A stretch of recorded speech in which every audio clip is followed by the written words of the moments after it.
Good morning, everybody. Welcome to the Rye Town Park Community Conversation, our annual event. With me are Mayor Cohen and Emily Hurd from the City of Rye, my fellow commissioners, and we have a fairly substantial gathering this morning. Thank you all for coming out. First, I'd like everybody to rise. We have flags over there, and join me in the Pledge of Allegiance. We have one on the side. There's one over here too. Okay. I pledge allegiance to the flag of the United States of America and to the republic for which it stands, one nation, under God, indivisible, with liberty and justice.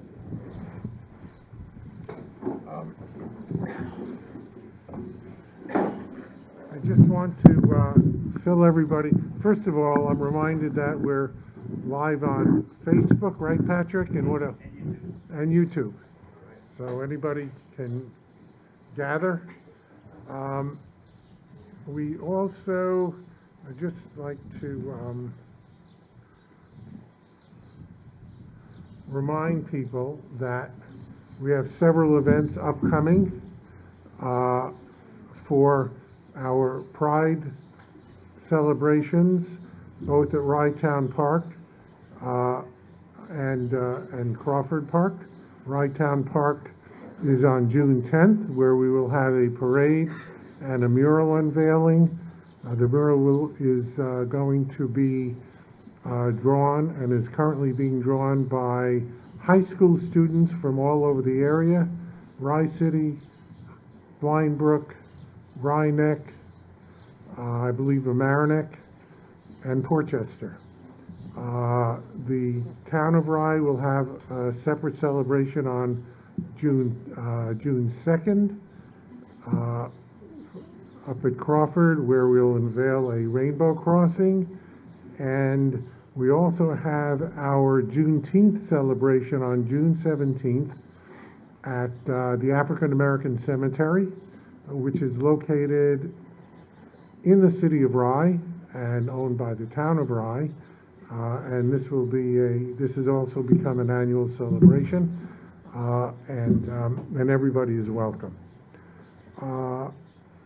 I'd like to just update the community on some of our capital improvements before I turn it over to the other commissioners for their remarks. We've been very fortunate in being able to secure important grants for work that will be ongoing. Senator Shelley Mayer has gotten us a grant which we're using to construct the tunnel bathrooms. Many of you who have been to the meetings have heard of this ongoing project. Plans have been drawn, and we're hoping to go out to bid fairly shortly, and we hope to have those constructed before the 2024 beach season. Assemblyman Otis has gotten us a grant to replace these pavilion roofs completely, and as soon as we get the go-ahead from the Dormitory Authority, we'll go out to bid on that project.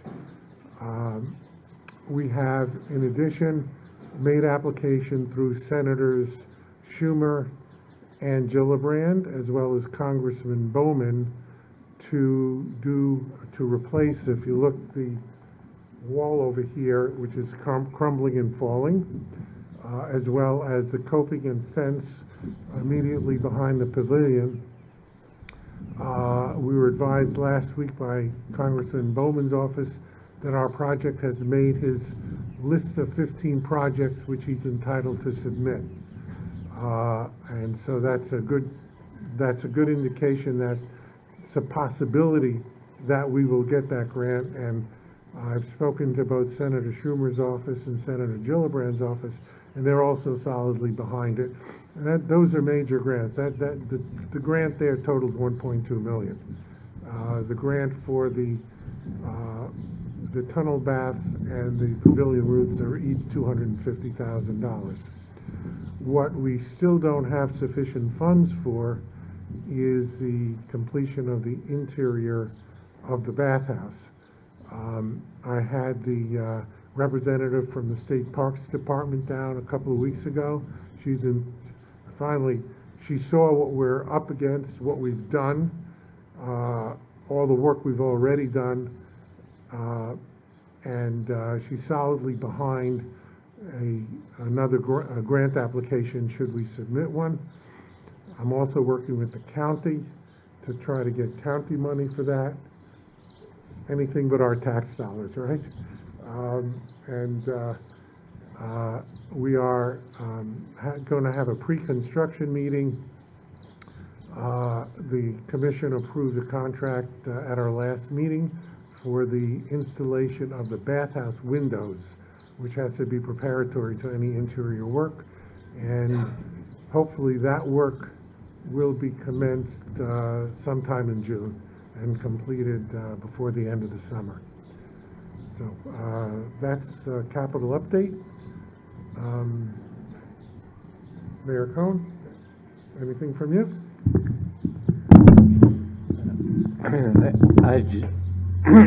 Excuse me.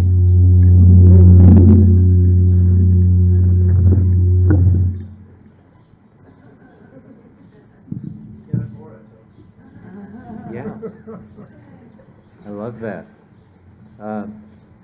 I'd just like to thank everyone for being here on this chilly little morning, and also to thank Gary for his leadership. Gary mentioned the world of work there is to do here at the park. It's akin to the world of work that we see in the city of Rye. That is, we've got a lot of old infrastructure, and old infrastructure needs to be updated, and it's very hard and time-consuming to get done. So thank you, Gary. Thank you, Mayor.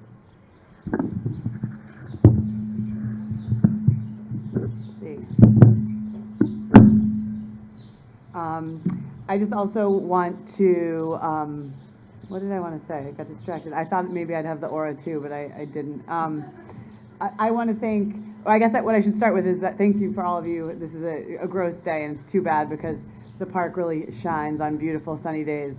The feedback that I've received from residents in the last year is that the park is just abuzz with energy and activity, with brilliant new plantings, thanks to the Friends of Rye Town Park, with incredible improvements to so many of our structures, thanks to Russ and his staff, Victor and Federico and everybody. We've got a ton of representatives. I think I see some lifeguards over here who are getting ready to open the beach for a fantastic season.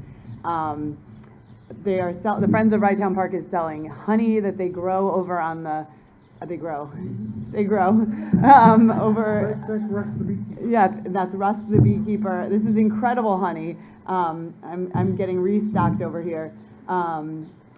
That is cultivated in the middle of the pond. For all of you dog lovers, the dog park has been just an incredible asset to the community this year. We were able to extend the hours during the winter, which was an amazing gift to all of us who can't get up quite so early during the winter. And so I guess just thank you to everybody who put so much energy and effort into this park. I think it's an incredible community asset, and slowly but surely we are chipping away at an incredible amount of capital work at the park. We all look at the tower building and know that that's something that's going to need to be addressed one day. But the work that Gary has, yeah, not today, has shepherded at the bathhouse, the pavilion roofs, the beach. You mentioned the sand. I think, is that our sand? Yeah, that's if you notice the sand piled up on Dearborn Avenue, that is the sand that, let's say, replacing the disappeared sand from Hurricane Ida. We have 1,400 cubic tons of sand scheduled to come in. What you see there is maybe 500. And it's of the finest quality. The finest quality, and if you saw the last Rye Town Park commission meeting, I brought a bag of it, and it's really fine. It's the same kind of sand that they use in the sand traps. And it's really nice sand. It's on government contract. And we finally, I don't know if the commission had seen it, we got our official permit from the DEC just yesterday. And we've given notice to them, and the contractor will be in full force on Monday, starting to spread it. We're hoping we can get most of it done before next weekend. We'll see how that goes. But this is entirely paid for by FEMA. I'm going to say, yeah, we have, once the sand is spread, we have gotten a grant, a CDBG grant through the county for beach mats that will extend from the ramps, the end of each of the ramps, to the water. And in addition, we have an extension when the tunnel baths are completed. The mats will be extended to the tunnel baths as well, so that people who are less abled can access both the beach and the bathrooms very easily. And when I say less abled, I just don't mean our fellow residents who may be in wheelchairs or walkers, but we have young families with baby carriages who pull wagons with all kinds of beach toys. All of the people who want to access the beach will be able to do so easily, even if less able than some others. And that's been a hallmark of the commission, is to strive for accessibility. That's why we did the ramps. That's why the path has been made accessible, why we're working on the interior of the bathhouse. And in addition to the mats, we also have sand wheelchairs. And the plans for those have been worked out by Debbie. Debbie, unfortunately, is not with us today. She's returning from a European vacation, so we gave her the day off. So we're going to be, people who are less able, who use wheelchairs, will be able to access the water or close to the water. I'm not sure exactly how that's going to pan out, but they will be able to get to the beach and to actually be able to roll on the beach with the sand wheelchairs. Emily, thank you for reminding me. Yeah, just to finish my comments, I also want to thank Barley Beach House. They have put on a number of activities. They continue to make huge efforts to attract customers, and and not only providing awesome events in the park, but you know, a great menu, and they're sort of ever changing. They're going to be opening the North Gate this year. Maybe they're going to present, with concessions. And so anyway, just you guys have been awesome, and you're a great meeting spot for the community and for all members of the town of Rye and beachgoers. And we're looking forward to another great season. So thank you for all your work. Thank you. I'd also like to acknowledge my oversight. Our county legislator, Catherine Parker, is here. Catherine, where are you? There she is. And I'd like to, before we take comments, Russ, you can say a lot, more than one.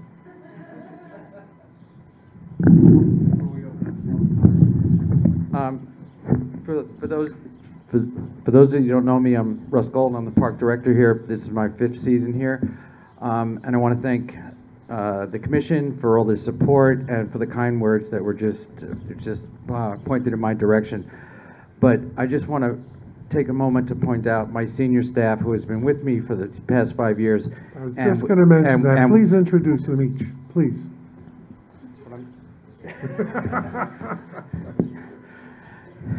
Oh, somebody wants to steal the show. Again, so my senior staff that has been with me, and without them, we would not be nearly as successful as we have been up to last year. So I'm just going to ask you to look over there. I'm going to introduce them one by one. If you'll just raise your hands. I have Mike Cancel here on my right, their left there. He's the head of our security department and in charge of all the park rangers. Standing next to him in the white shirt is Jose Oliveros, recently promoted to assistant park director, but he's been here for years in a leadership position. Next to him, as we go to, is Mark Casada, who's been here longer than I think any of us. The Ancient Mariner, of course. So everybody who knows Mark knows that he heads up our waterfront staff, including lifeguards that keeps everybody safe. And last but not least is Sal Valiente. Sal, raise your hand. Okay, he's been a long time head of grounds and maintenance in the park, and without them, boy, I'd be nothing. Thank you. Don't forget Vic. Vic's not here, right? Right. And we get some capable assistance also from Vic Federico, who is the Town of Rye's Director of Buildings and Grounds.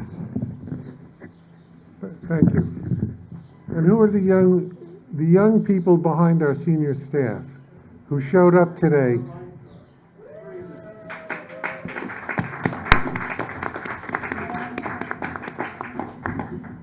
Welcome and welcome back.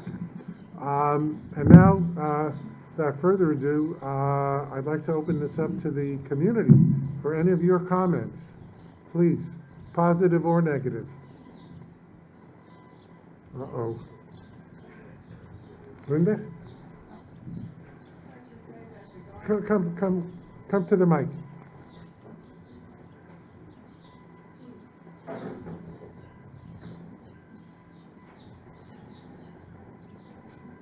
like to say that the gardens look absolutely beautiful. Everything looks so nice. And I come down here to take walks. And we really enjoy it. And I'd like to thank all the people that are doing the work to get things moving forward, because the park looks great. Thank you. And I think a lot of that has to do with the Friends of Rye Town Park. Does somebody want to make a comment on behalf of the Friends? Diana? Come on up.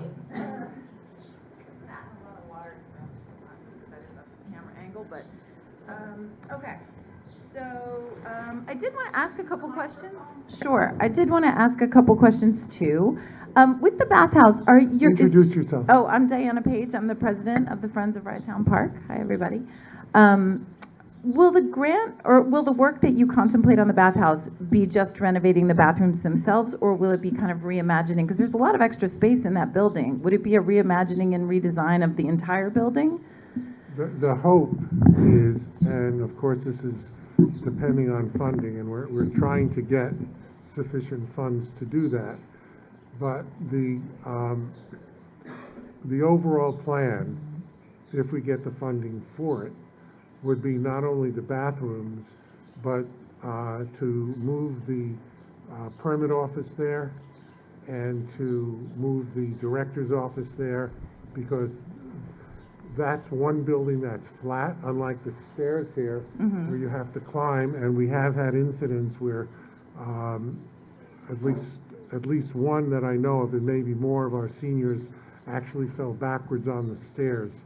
So we want to make that fully accessible, and also to reconfigure the large room that's there to make that more of a so-called administration building. Okay.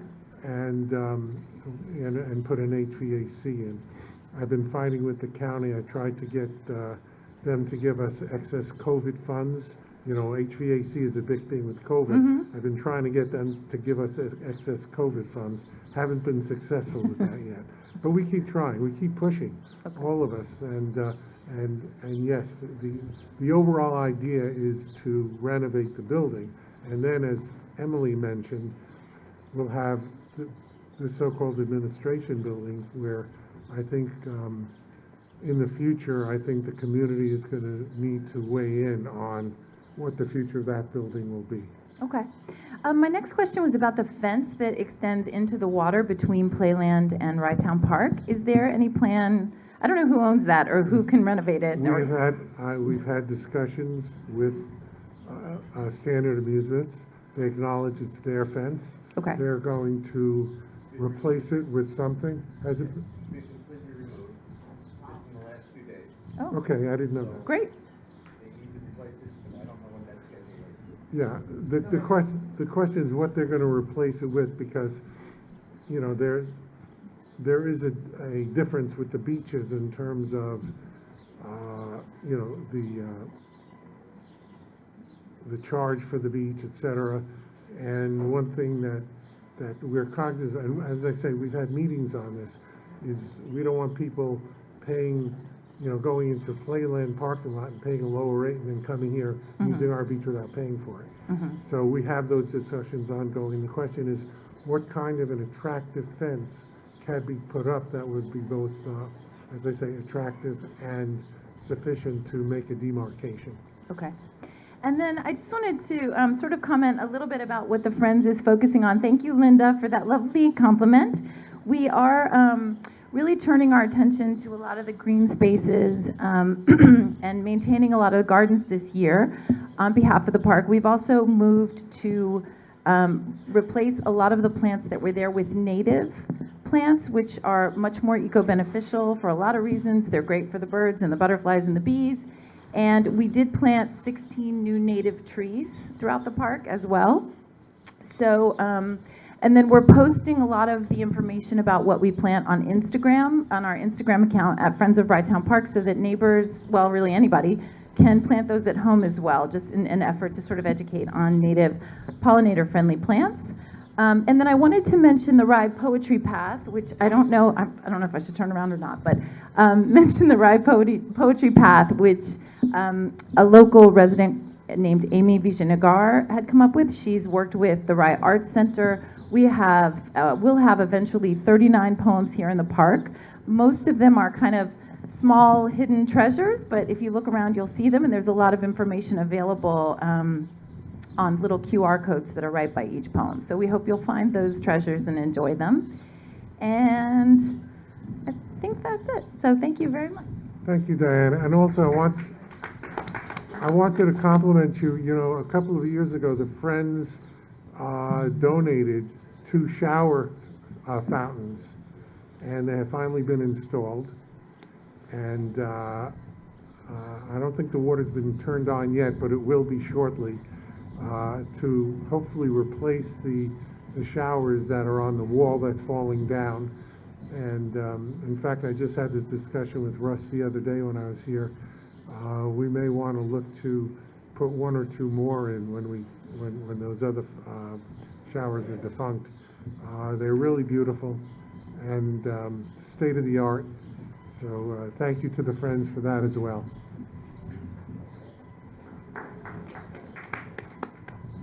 Thank you. My name is Jimmy Fink. I'm from the radio station 107.1 The Peak.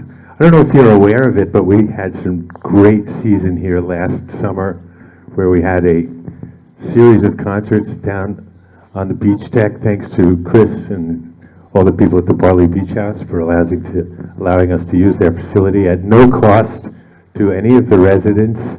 We brought artists here to perform for free down on the beach deck, short shows, but some of these artists are so well known that they could sell at Madison Square Garden.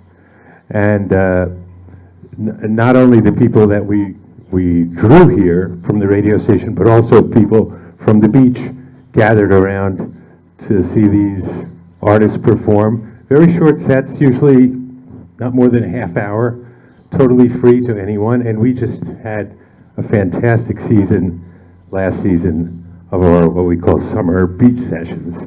And I want to thank you and the people of Rye and Rye Town Park for allowing us to do this.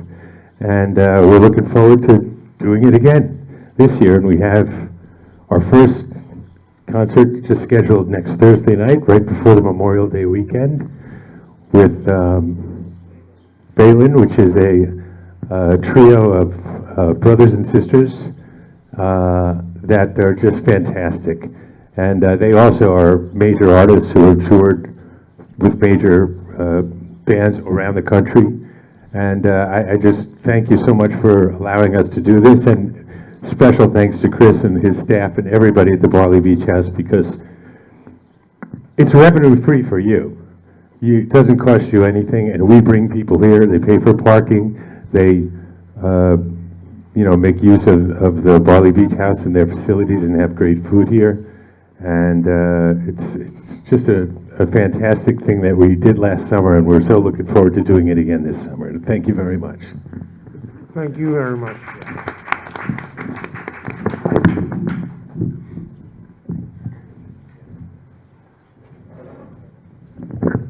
My name is Chris Rodriguez.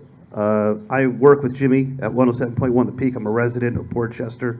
You may know me as Coach on the radio. I do the morning show.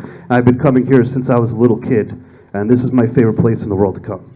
My first job ever was in that building at the snack bar when I was in 8th grade going into freshman year. So I've been coming here a long time, and I just want to pick up where Jimmy left off and say this is easily the best version of this space that there's ever been, at least in the last 30 years. And that includes the park space, and what you're doing over there is great. I've actually personally have seen people commenting on the poetry, just to let you know. As I've been walking through the park, I've seen people comment on the poetry, so you're doing a great job. And Chris is doing a great job too, and like Jimmy said, we're going to be bringing more music here for free, no charge to the community, and our first one is next Thursday. I just have one question. I've been following kind of the process through the winter about the beach deck, and it seems like it is a point of contention. And I just can't figure out why, because it seems like everybody seems to enjoy it. We've drawn people because of our radius on the radio. We've had people visit us from New Jersey, and even from other parts of Westchester County that, maybe don't venture over to this side of the county, that love this space, and they return here and visit and come to the beach house and enjoy it. And the beach deck's been up there for a couple of years now, so I'm just curious why all of a sudden it seems to be a point of contention, and it seems to, with Chris and kind of running through some sort of another process for a space that's so loved and that's been here now for, I think, over 2 years. So that's my only question, but otherwise, like I said, this is the best version of this space there's ever been, so you guys are doing a great job. Thank you. Just a brief comment. I don't know that it's necessarily a point of contention. I think that, when the commission has to give permission for things, we like to consider all aspects, and different commissioners have different views. We talk them out. As far as I'm personally concerned, everything is looking good. I can't speak for anybody else, but I think that it's being used appropriately, and I don't like to think of it as being contentious, even though sometimes it seems that way.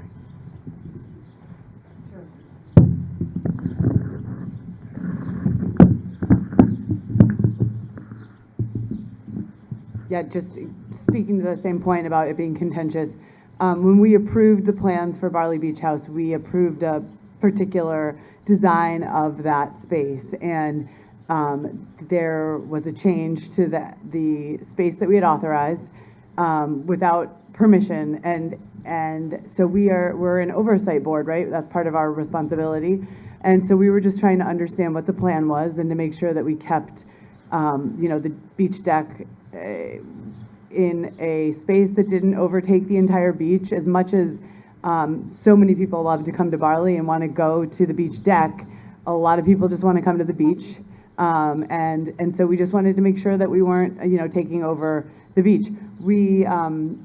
There is access to the beach from the south gate, so people are able to get in over there, but as you know, we have a kayak operator that rents kayaks over there, so it's a little bit busy.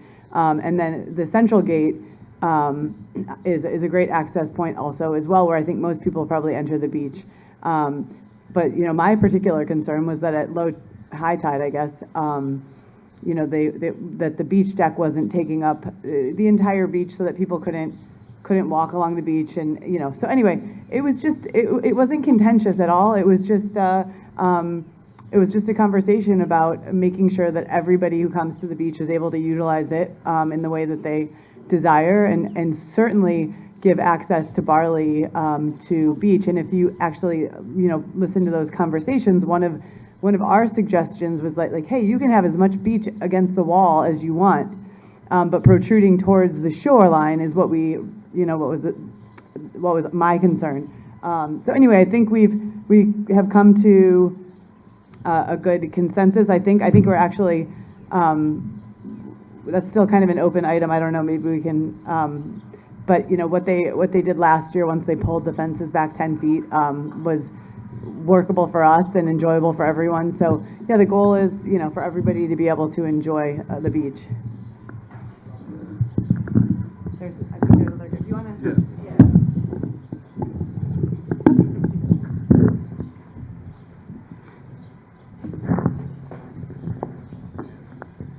Hi, everybody. My name is Chris Therese. I'm one of the owners and operators over at Barley Beach House. Thank you for all the nice things that everybody's saying. Let me start off with that.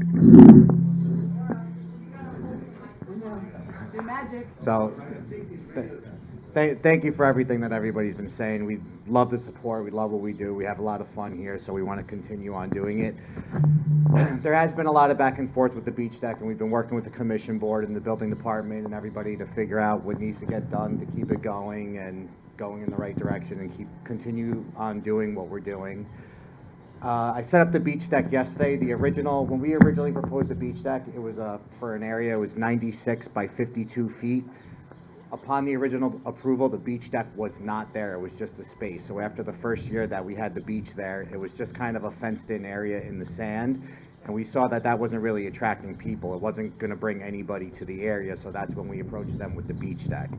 When the beach deck went down, it went off the back wall. So it's about 10 feet off the back wall right now, and the reason for that is because the back wall is very close to the benches here. It's very close to the restaurant. And when the beach floods, the water runs across the back end over there, so we can't really occupy that 10 feet of space. So there's been a lot of discussion. We've been going back and forth with the spacing and so we could come to an agreement with everybody feels would be fit for our area on the beach. I set up the beach deck yesterday with the measurements of 96 by 52, which was represented with the original specs that we had, and I measured off the back of the beach deck, and then I went the width. If you look on the right side here, the open space over here, I am filing permits with the building department to put up a temporary tent for events in the summer to have shade, but that would all be pending approval with the fire department and the building department and all the approvals. And the commission. And the commission board, and with all the approvals from the commission board. So feel free to, you know, if you guys want to take a walk down there later, you know, look at the space and check it out and give us your comments. We'd be happy to hear them and discuss any changes that we think would be appropriate. Thank you. Listen, I was remiss.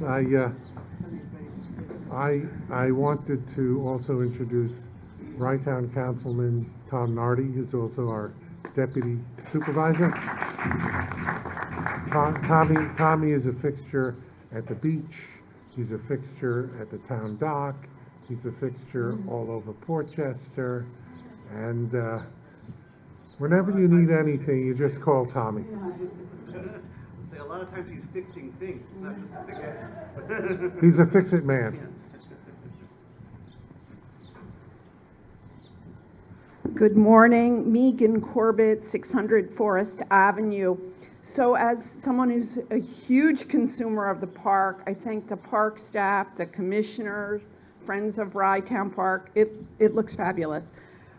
I want to say that having folks coming from New Jersey to use our facility is not a big attraction for those of us who live in the neighborhood, okay? So folks park on the side streets. drop off and pick up on Forest because they want to avoid paying the parking fees, or the lot is full, or various other things.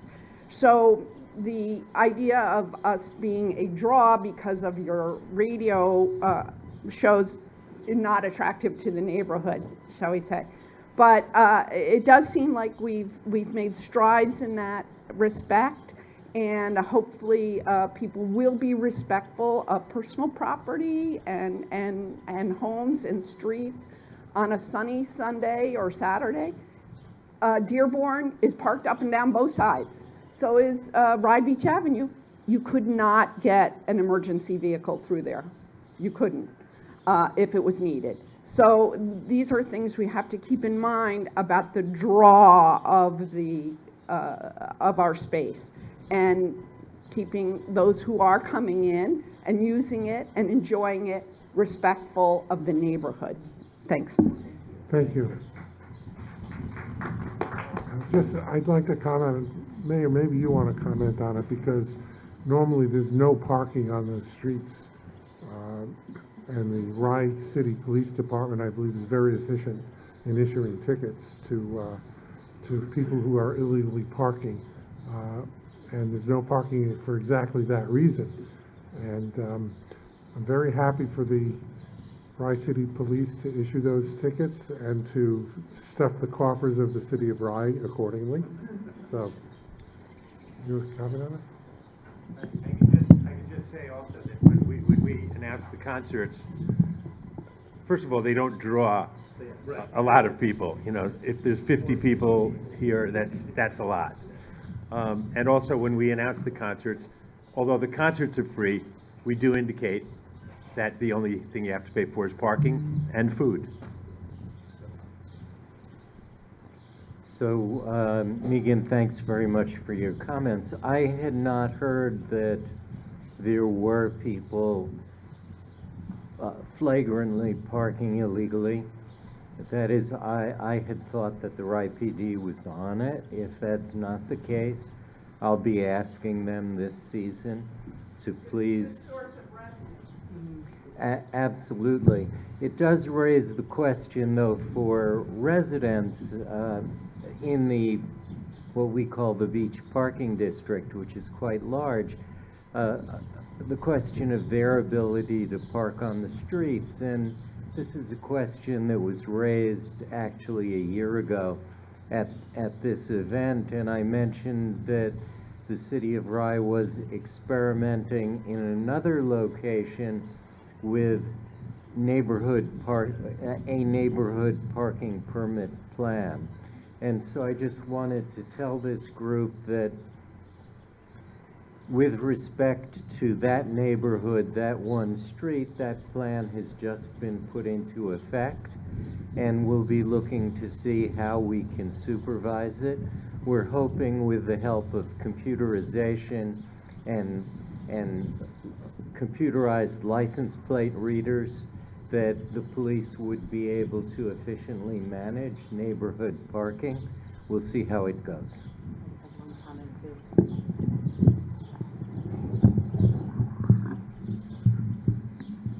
Yeah, just a quick comment about the unique sort of structure of Rye Town Park and its governance. And all of you here are here, so you probably know this, and I'm probably just repeating myself, but I'll say it again because it's interesting and it's not something that everybody understands.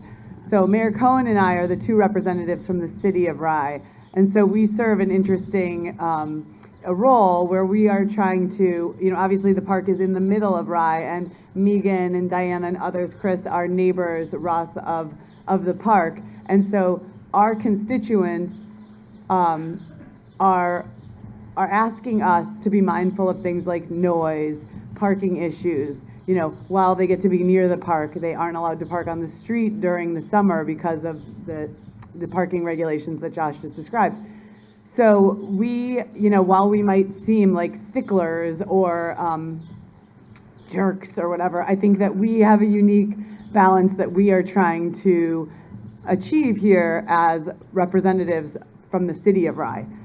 The other piece that I just want to raise is that the town of Rye is comprised of residents of Portchester, Rybrook, Rye Neck. And the way that the division of cost, I'm totally going to butcher this, but I'm going to do my best. The city of Rye and the town of Rye split capital expenses 60-40. So the 60 for the town, 40 for the city. And then we split operating expenses 50-50. If there's a deficit, right, which we've been able to, we've done a good job, right? Mild deficit the past couple of years. We've had deficits. Whereas the representatives from Portchester, Rye Neck, Rybrook, are not directly contributing through their residents, through the tax base. The city of Rye is. So it's just a little bit of a, maybe Josh can say it more succinctly than I can, but I think that the financial piece makes us a little bit more critical of authorizing capital projects because we have our own huge list of capital projects within the city of Rye. I'm going to let him take it away. But I just wanted to explain this sort of unique position that the city of Rye representatives are in. Thank you for that, Emily. The only thing that I'd clarify is that the village residents, that is the residents of Rybrook, Portchester, and the area of Rye Neck that's part of the village of Mamaroneck, are paying village taxes. The beach, there's no beach levy in their village taxes, but they pay their town taxes. And so that's where they pay their share of what the park requires. Thank you. I don't know that it's worth expounding on that anymore. The fact of the matter is that the town of Rye and the city of Rye both are responsible for the capital expenditures, and that's one of the reasons why we try to get all the grants that we do, because the more grants we have, the less we have to spend on capital. Let's put that baby to bed. Any other questions? Yes, ma'am. Hi, I'm Ann Brostro from Portchester. Thank you for the showers. That's one of my big things. And not just because they don't work well, but it's like a waste. You know what I mean? If you have to keep it on for 10 minutes to get the sand off your shoes if they're not working well, you know what I mean? And then also there was a lot of water leakage and stuff like that. It just costs more in the long run to have these showers that don't work. So thank you for the showers. One other thing is when the thing opens for passes, I know you can do it online, but for those of us that aren't savvy enough to do that, or for my mom or a lot of seniors, I know the line's really long, so people were complaining, and I felt bad for the young kids that are working there. But I know in the past you could go to the town rooms, starting earlier, for people, again, like my mom or me, whatever, let me run over, because the line, we kept coming, and the line was down here, and it takes a good, 5-10 minutes per person. Even people like me who are everything's the same, here's my stuff, it's 5 minutes. You have 10 people, that's an hour, and there was a lot of people. So I don't know if that's something they would ever want to consider, because I think, like I said, online is good, but for not a lot, only for some people. Are you talking about the kiosk specifically, or No, renewing your permit. In the past, I think in March, or maybe Deb would probably know, but April, they would say, okay, you can come to the town rooms to renew. And like I said, for me, my mom, a lot of people, it's just easier. They're off during the week, and then they're not having to stand in line in the sun and stuff like that. I mean, some people you can't, they're just going to be here. But I know that was really helpful for people who maybe can't negotiate or navigate the online renewal process.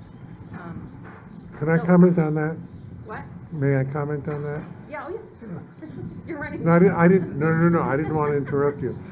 I think part of the secret to that is to make the online renewal process easier. I think a lot of people who do renew online have found it difficult. Sometimes there are glitches in the system, and I think that it's a software issue we need to look at, because it is easy to do it online if it goes smoothly. As far as renewal at the town offices, early in the season that may work. In fact, Jose works at the town offices in the off-season, and he's, you know, cognizant of the process. But most of the people in the town office are not familiar with the permit process. It's not basically their job to do the permits. That's why we have it here, and that's why we have a group of people here who are cognizant on how to do it. But that being said, anything can be improved, and if there are any suggestions anybody can I make. remember, like I said, Jeff would probably know, but I do remember it's like April 1st or whatever, you could go to the town rooms until May, and then it was open from here. And I think if that was possible, you'd probably decongest a lot of that early Yeah, May. well, it's something we could look at for next year. Okay, I meant to start with saying how great everything is. The beach is the best. It really is. It's like beautiful, and you guys do such a good job maintaining it, and the staff. Oh, sorry. I wanted to start with how great everything is. The staff is awesome. I grew up here like him. In fact, my grandfather had Russ's job, and I thought he owned this place when I was I thought this was like our personal thing. So yeah, I grew up, my first job was in there. So yeah, I love this place. Thank you for everything. Thank you to the Barley Beach House. One thing about the parking and what the Peak brings is what I think is great about both those things is that they're not doing it like on a Saturday on Memorial Day. They're doing it like on a Thursday night. So there's usually ample parking. If they're not parking there and they're parking in front of your house, it's not because they're bringing so many people, like you said, they just choose that. So that's what's good about both the Barley Beach House events and then the Peak coming, is that they're making use of the time it's not being, used. So it's, it's like in my heart, like him. So I love that more people are going to enjoy it. It's such a gem. Everyone that I know that doesn't live around here is so jealous. Which brings me to another point. So the pass situation for non-residents. So I have a lot of friends that live in Harrison, White Plains, stuff like that. And they come here a lot off season to walk or stuff like that. And I know we have that fine balance. We always have to balance like people coming, more people than we need. We also have to you did mention that we had a deficit. And I think from previous meetings, we had talked about trying to get more people to be members, to have passes. Because those are the kind of people that you want that are going to commit for the season versus like the non-resident cost for the day, which you kind of do want to make not super cheap, so that we can balance that with the parking and the people who, live in the area. So I was looking at because I don't look at the non-resident parking, thankfully I don't have to, but like senior non-resident is 4 times the resident. So the resident senior is 40, the non-resident is $177. Like, what is a senior, what is the cost of a senior coming here? You know what I mean? Like, that's like exorbitant. That's almost like too much. And again, it's for someone who's wants to buy a membership into this, so that, and then like single, I have a friend who lives in Harrison. She's here if you saw her, you'd recognize her. She's here every single day walking, every single day. But for a single, it's 3 times. It's 177 for a single. It's 453. So for her to come and walk, so what she does is, and I don't know if everyone knows this, there's this little secret. You can get membership to the Edith Reed for like, I don't know, $25, something very, very cheap. And so she parks there and, walks this way off season. Good for Edith Reed, obviously, but like that's money that could be in our, in our bank. And again, like she's single, she just loves to walk here. She loves the place. She's very, but $453 is a lot, especially if she can do it a different way. And then families like 2 times. So like I understand stuff like that. So again, I understand it's always a balance. Getting enough people to like pay for it and then not wanting to be overrun on the weekends. But to me, the people who want to buy membership into here is more beneficial to our upkeep, than the weekend, the single race. So that's why I mean, like 4 times more for a senior just doesn't make sense to me in terms of like what are they bringing here, in terms of what are they costing us. So anyway, I think that was it. Let me just comment on that. We review as a commission the rate structure every year. We actually usually spend more than 1 meeting looking at it. We have somebody that's a consultant with us, Elon Katzin, who studies this and models it and tells us that if we raise this rate by this amount, this is what's going to happen.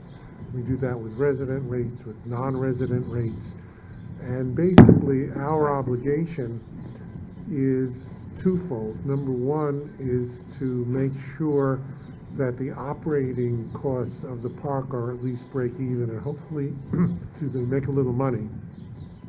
And that is, a lot of it is weather dependent. We have days like this on Memorial Day and July 4th, we're not going to make money.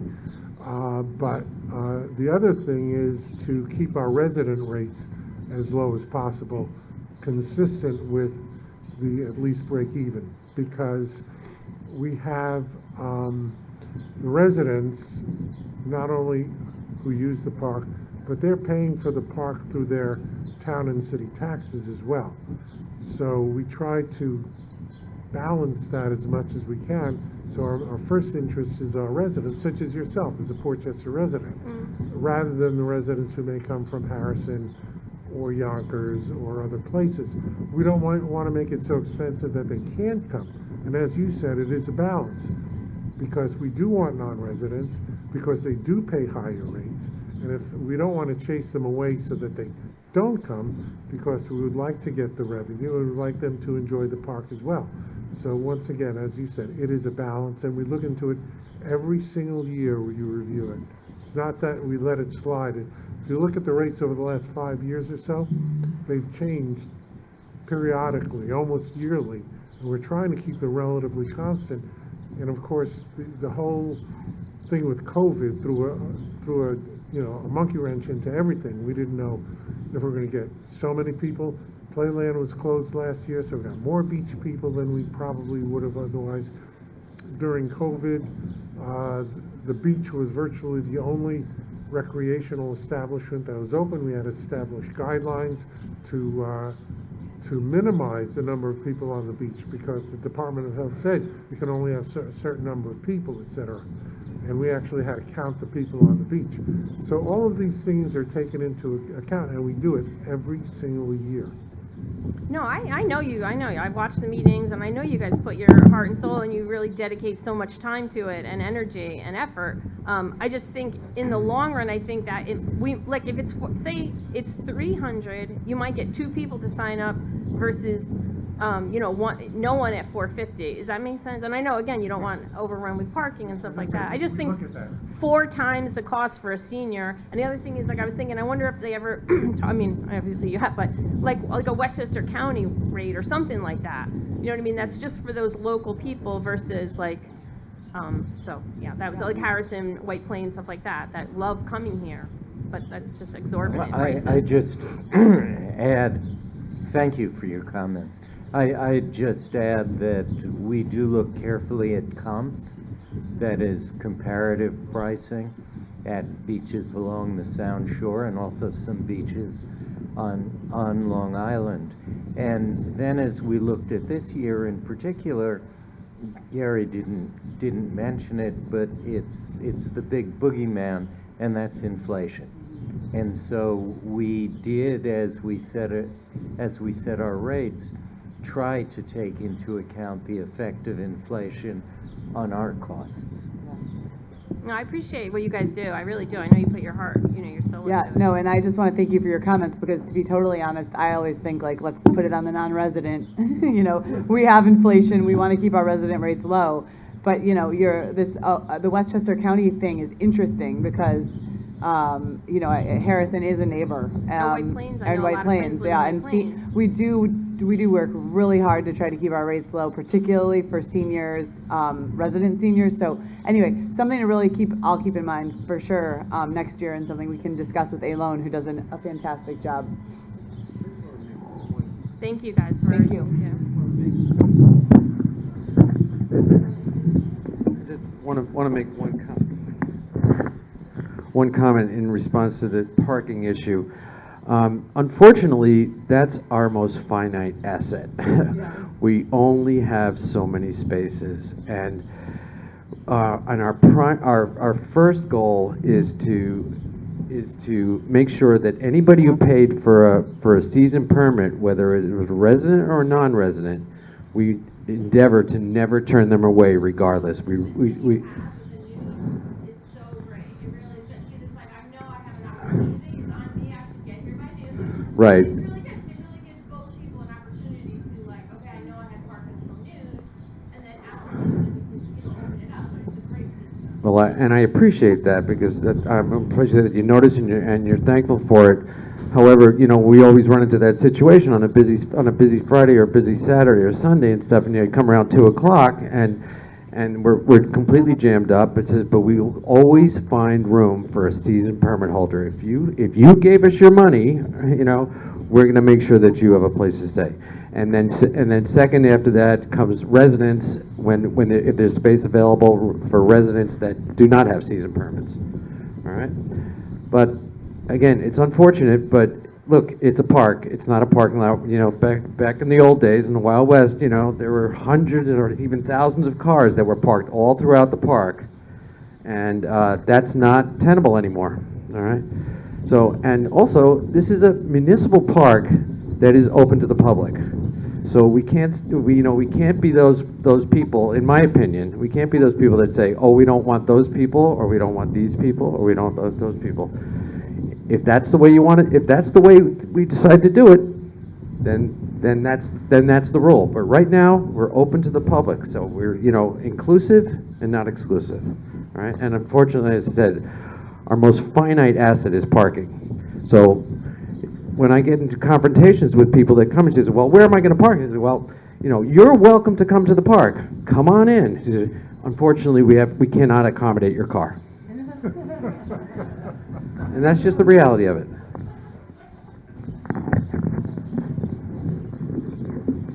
Or sometimes 2 cars.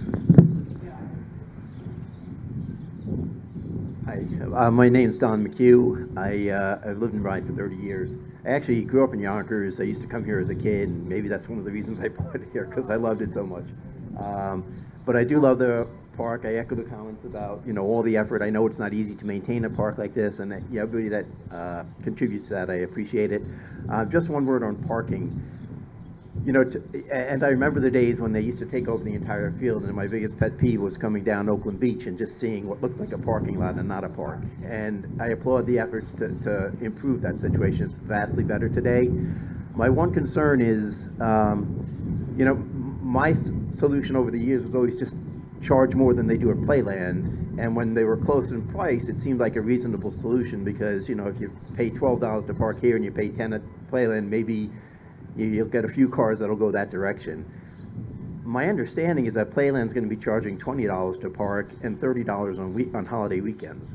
And so that creates a huge disparity, which could send traffic this way. And so I don't know if that's been thought about at all. Yes, as a matter of fact, we're aware of their rates. We've spoken to them. Our rates are still a little bit higher. Okay. Not a lot, a little bit higher. I don't know off the top of my head what they are, but our rates are a little bit higher than theirs. Okay, I didn't realize that. They're not? No, I don't think so. I stand corrected then, Russ. Yeah. Thank you for that. Yeah, the new rates this year, they are 20 and 30, all right? The advantage here is that you, when you go in there, when you go into Playland, it's just one price, no matter how long you stay. Here we have graduated rates. Okay, so here you're going to pay. There's a 2-hour rate, there's a 4-hour rate, and then there's an all-day rate, and that's equally that's additionally subdivided into weekdays, weekends, and holidays. Okay, so the chart's right over there. You can review and stuff. And to your point, yeah, it's true that, you know, people that can figure this thing out, you know, might want to come here, but we do restrict parking to people for people that don't have a season pass, you know, a parking decal on their car, and or if their resident status here, you know, on the weekends, in the, you know, the Friday, Saturday, Sunday, from 9 to 12. All right, so it's going to discourage some people. Some people figure it out, but most of on those really busy days, we're full before they are, so there's not going to be an opportunity. But your point is well taken. Thank you. Thank you, Russ. Thank you. I just have one last question, and I know it's not your purview, but do you have any update just on what's going on at our neighbor at Playland, and any construction that may be going on there? I mean, the other thing that's always concerned me is, since they started redeveloping the park, the access road to Reed Sanctuary had all those huts and trailers and things that, you know, kind of blocked the view of the beach, and do you know when those things will disappear and it'll just be a beachfront again, or? It's another country out there. Right. It really is. Yeah. I don't want to speak up there.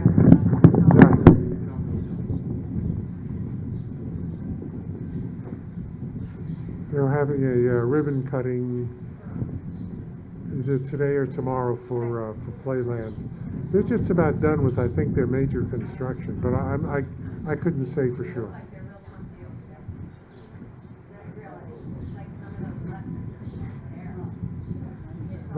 Couldn't say. Okay. Anybody else? Does anybody else wish to comment? No? All right.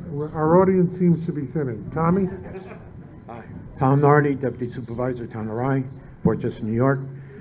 My question is, where's Chris? Where'd he go? No, the other Chris. Down He's there. over there? I got a question for you. With the beach down there, where you have gated off, do you have access from the beach, or you just got to go through your restaurant? No, we leave it open. So people can come in, they don't have to go inside, so you open it to anybody regardless. So to me, what's the difference, you know? For you, I mean, it's nice for you to have that in there, and you allow people to come in regardless if they go. They can come with their chairs, they can sit and they can relax. And then if they want to come to the restaurant, they can. They're more than welcome to, and then go and sit down. No. Well, we try to, we never really had an issue where we've been overwhelming or people are waiting to come in there. So we try to say, if you'd like to order something from the section, we have people that come in, they just sit there, they get down there, they do something. I feel you're doing a really good job. You do a lot for the community. You're having these free concerts and everything, and with 107.1, with Chris and Jimmy, you know, I think it's fabulous. You're doing a really good job. Thank you, Tom. Anybody else before we close? I see everybody's shivering. All right. Then I'd say we are, unless there's objection, we are adjourned. Thank you. Come to our meetings if you want, please.